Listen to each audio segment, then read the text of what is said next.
नमस्कार, हरियाणा पंचायत देख रहे हैं आप। आपके साथ मैं हूं हिंगलाज दान। लोकसभा चुनाव में कांग्रेस का जो प्रदर्शन रहा उसने हरियाणा में बीजेपी की नींद उड़ा रखी है।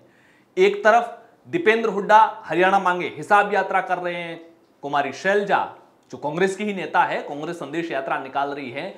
आम आदमी पार्टी ने बदलाव यात्रा के जरिए 27 जुलाई से जो कैंपेन शुरू किया है, अगले 15 दिन के लिए पूरे हरियाणा के अंदर 45 बड़ी रैलियां करने का जो प्लान शुरू किया है, और इन सब चीजों को देखते हुए दिल्ली के अंदर बीजेपी ने एक मंथन किया। बीजेपी का जो पुराना कार्यालय है, वर्तमान नया जो हाईटेक कार्यालय बन गया है वो अलग है। पुराने कार्यालय के अंदर बीजेपी और आरएसएस की एक समन्वय बैठक हुई। इसके अलावा अमित शाह और मोदी के साथ में हरियाणा बीजेपी से जुड़े हुए पदाधिकारियों की बैठक हुई और उसके बाद में ये फैसला लिया गया। क्योंकि अभी कुछ समय पहले जब अमित शाह पंचकुला आए थे तो वो नायब सिंह सैनी को सीएम फेस के तौर पर अभी से क्लियर करके चले गए ताकि बीजेपी के अंदर सीएम फेस को लेकर कोई कंफ्यूजन न रहे।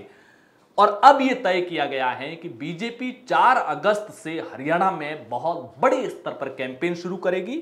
एक कैंपेन लॉन्च किया जाएगा, म्हारा हरियाणा, नॉन स्टॉप हरियाणा, और विजय शंखनाद रैलियां की जाएगी। 4 अगस्त को कुरुक्षेत्र से यह शुरुआत होगी और कोशिश है कि 10 सितंबर तक, क्योंकि अक्टूबर में इलेक्शन है, आचार संहिता लग सकती है, लिहाजा सरकारी स्तर पर होने वाले कार्यक्रमों के जरिए 10 सितंबर तक इसको निपटा दिया जाएगा। और हर दिन 3 रैलियां की जाएगी। दिन की जो 2 रैलियां होगी वो ग्रामीण इलाकों में होगी ताकि जो गांव में भीड़ जुटाई जा सके आसपास के इलाकों से, वो आराम से आए, रैलियों में शामिल हो और वापस भी जा सके। और शाम की जो आखिरी रैली होगी वो शहरी इलाकों में होगी। पार्टी की कोशिश है कि रैलियों में ज्यादा से ज्यादा भीड़ जुटाई जा सके ताकि कांग्रेस जो दीपेंद्र हुड्डा रैलियों में भीड़ जुटा करके जो एंटी बीजेपी एनवायरमेंट बनाने की कोशिश कर रहे हैं, बीजेपी एक माहौल बनाने की कोशिश कर रही है ताकि ये क्लियर मैसेज जा सके कि पार्टी कमजोर नहीं है, तीसरी बार सत्ता में आने को वो पूरी तरीके से तैयार हो रही है इन विजय शंखनाद। और इसके लिए जो रैलियों की जो व्यवस्था है, पूरा मैनेजमेंट है, कार्यक्रम है, रूट्स है, ये जो तैयार करने की जिम्मेदारी दी गई है वो 3 नेताओं को दी गई है। एक कृष्ण कुमार बेदी है, वो प्रदेश महामंत्री हैं, मनोहर लाल खट्टर सरकार के दौरान मंत्री रहे थे, और एक एससी चेहरे के तौर पर उनको प्रमोट करने की कोशिश बीजेपी लगातार कर रही है। इस बार मंत्री नहीं भी रहे तब भी उनकी अच्छी खासी सरकार और संगठन के अंदर दखल रहता है। दूसरे सुरेंद्र पूनिया, वो भी प्रदेश महामंत्री है, साथ ही साथ पार्टी प्रदेश कार्यालय प्रमुख भी हैं। और तीसरे संजय भाटिया जो कि करनाल से एक्स एमपी है। इन तीनों लोगों को पूरी रैलियों के मैनेजमेंट की जिम्मेदारी दी गई है। जो बीजेपी के प्रदेश अध्यक्ष है मोहन लाल बडोली, उन्होंने जिलों के प्रवास शुरू कर दिए। अलग अलग जिलों में जाकर के संगठनात्मक ढांचे में क्या कुछ लूप होल्स है उनको अभी से क्लियर किया जाए। नाराज अगर कुछ संगठन के नेता है तो उनको अभी से मनाया जाए। सीएम के कार्यक्रम, ये जो पर डे 3 रैलियां होनी है, इसके कार्यक्रम फाइनल होने वाले हैं। और साथ में आने वाले समय में बीजेपी के नेता, इनके समानांतर अलग अलग नेताओं को विधानसभा स्तर पर भी भेजा जाएगा और वो भी कार्यक्रम विधानसभा वार है, वो भी आने वाले कुछ समय में ही फाइनल होने वाला है।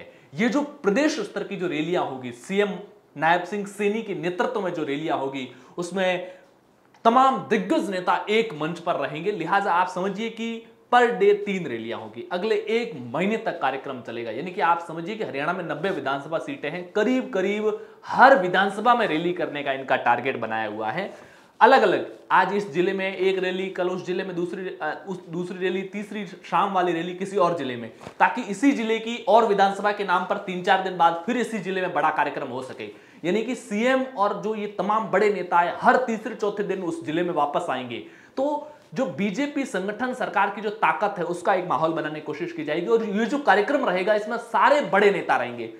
सीएम नायब सिंह सैनी रहेंगे, प्रदेश अध्यक्ष मोहनलाल बडोली रहेंगे, प्रदेश प्रभारी सतीश पूनिया रहेंगे, सह प्रभारी सुरेंद्र नागर रहेंगे। जो केंद्रीय मंत्री है, चाहे वो मनोहर लाल खट्टर हो, चाहे गुड़गांव से राव इंद्रजीत सिंह हो, या फरीदाबाद से एमपी जो कृष्णपाल गुर्जर है, ये तीनों केंद्रीय मंत्री भी उसमें रहेंगे। इसके अलावा चुनाव प्रभारी जो वहां पर धर्मेंद्र प्रधान और सह प्रभारी विप्लव देव है, वो भी इन मंचों पर रहेंगे। तो एक तरह से संगठन के सामने शक्ति प्रदर्शन, साथ साथ पार्टी को जो टिकट के दावेदार स्थानीय लोग हैं उनकी ताकत को भी आंकने का एक जरिया बन जाएगा ये चुनावी रैलियां।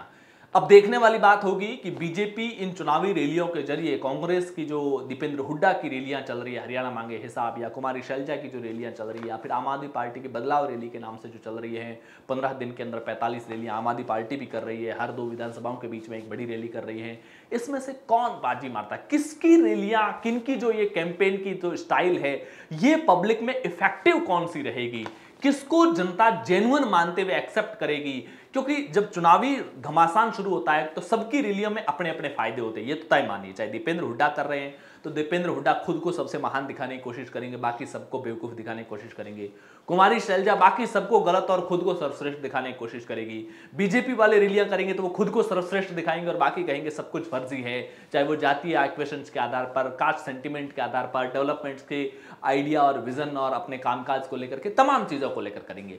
लेकिन राजनीति में कामयाब वही होता है जो जनता में अपनी बात को सही होने का भ्रम पैदा कर सके।